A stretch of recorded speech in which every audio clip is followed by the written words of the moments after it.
Bonjour les ours de l'info! Mon nom est Jenna et moi et ma famille, on essaie de pratiquer l'autonomie alimentaire et aujourd'hui, je suis là pour répondre à vos questions.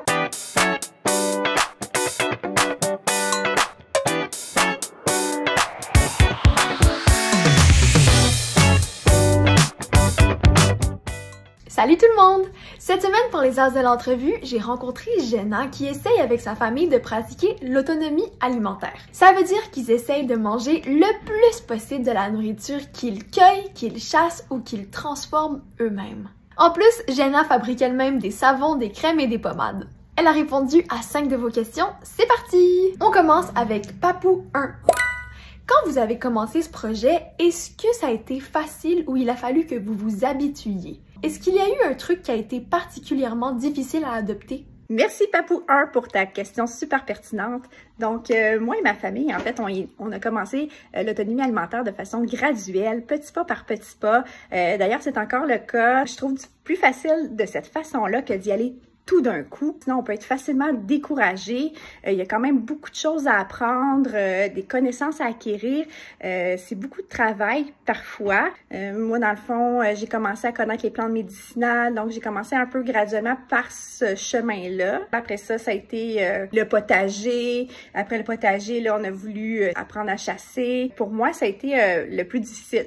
Parce que, tu sais, de tuer des animaux, abattre des animaux, c'est pas joyeux, c'est pas le fun.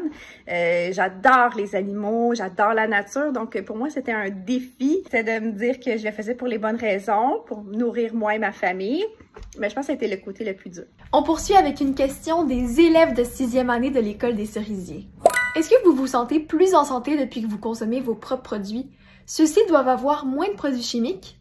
Allô l'École des Cerisiers! Donc, super question.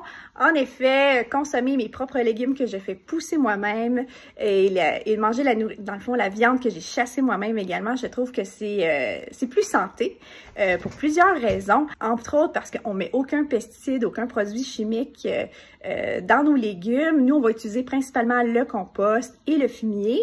Et en même temps, pour moi, c'est super important de savoir d'où viennent mes aliments, la provenance.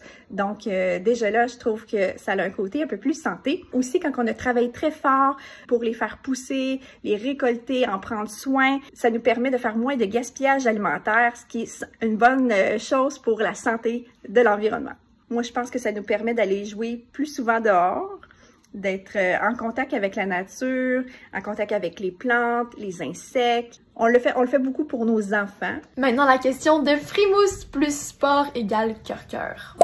Bonjour Jenna! J'aimerais savoir si vous et votre famille trouvez cela plus difficile en hiver. Il me semble qu'en hiver, il y a moins d'aliments. PS, ça m'inspire beaucoup ce que vous faites. Merci Marine, plus Frimousse, plus sport pour ta question. Donc, en effet, dans mon jardin, je fais pousser beaucoup de légumes de conservation. Des légumes de conservation, c'est comme les patates, les carottes, les betteraves, les courges. Et ça, ces légumes-là, en fait, je peux les mettre dans mon sous-sol, dans une pièce fraîche. Ils peuvent se conserver jusqu'à l'hiver. Donc, ça, c'est une façon de consommer ces légumes durant l'hiver. Je mets beaucoup aussi de recettes que je vais cuisiner dans la saison estivale, comme des potages, ma sauce à spaghetti et tout ça que je vais congeler. Je déshydrate beaucoup de légumes aussi. Je fais de la lactofermentation aussi. La lactofermentation, en fait, c'est une méthode de conservation qui existe depuis des milliers d'années. C'est en fait une façon de conserver les légumes dans une saumure. Puis une saumure, c'est vraiment un liquide qui a été salé.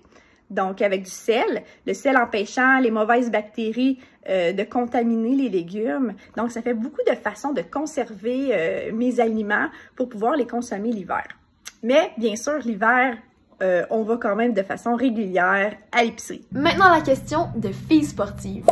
Salut! Comment faites-vous pour faire des produits cosmétiques, des savons, etc.? Bonjour, filles sportives! Donc, ça, c'est une question super pertinente. Donc, en fait, j'ai appris à faire mes crèmes, mes savons, mes baumes à lèvres et bien d'autres cosmétiques comme ça au fil des années. Principalement, en fait, pour faire ça, j'utilise mes macérats de plantes bonnes pour la peau. Et là, je vais vous expliquer c'est quoi un macérat. Donc, un macérat, c'est en fait une plante qui a des bienfaits, des super pouvoirs. Comme je disais tantôt, dans ce cas-ci, c'est des super pouvoirs pour la peau. Et là, je vais la faire macérer dans une huile végétale, soit de l'huile d'olive ou de l'huile de tournesol, pendant plusieurs semaines. Et là, l'huile va tout absorber les super pouvoirs de la plante. Et par la suite, je vais mélanger ça avec d'autres ingrédients que j'achète. Puis là, on va faire une recette là, un peu comme de la cuisine et ça va me faire soit une crème pour le visage ou un baume à lèvres ou mes savons, tout dépendant là, de ce que je veux faire. La recette change évidemment. On termine avec Bubble Tea aux pêches Extra Bulle.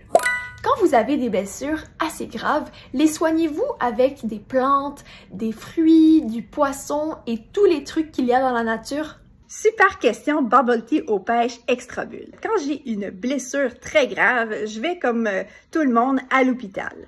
Par contre, quand j'ai une blessure mineure, comme une éraflure, une égratignure, des piqûres d'insectes, à ce moment-là, je vais prendre mes onguents que je fais moi-même. Donc, voici ce qu'est un onguent. On le voit ici, par exemple. Donc, un onguent, je le fais à partir d'un macérat de plante. C'est une plante que j'ai récoltée et qui a des super pouvoirs cicatrisants que je vais mettre dans l'huile végétale. Et là, l'huile va extraire tous les bienfaits de cette plante-là. Et par la suite, j'aurai qu'à mélanger avec de la cire d'abeille pour solidifier le tout. Et ça va me faire un onguent. Je vais tout simplement appliquer sur ma blessure et ça va aider à la cicatriser. Mais seulement pour les blessures mineures. Des bourgeons de peuplier baumier.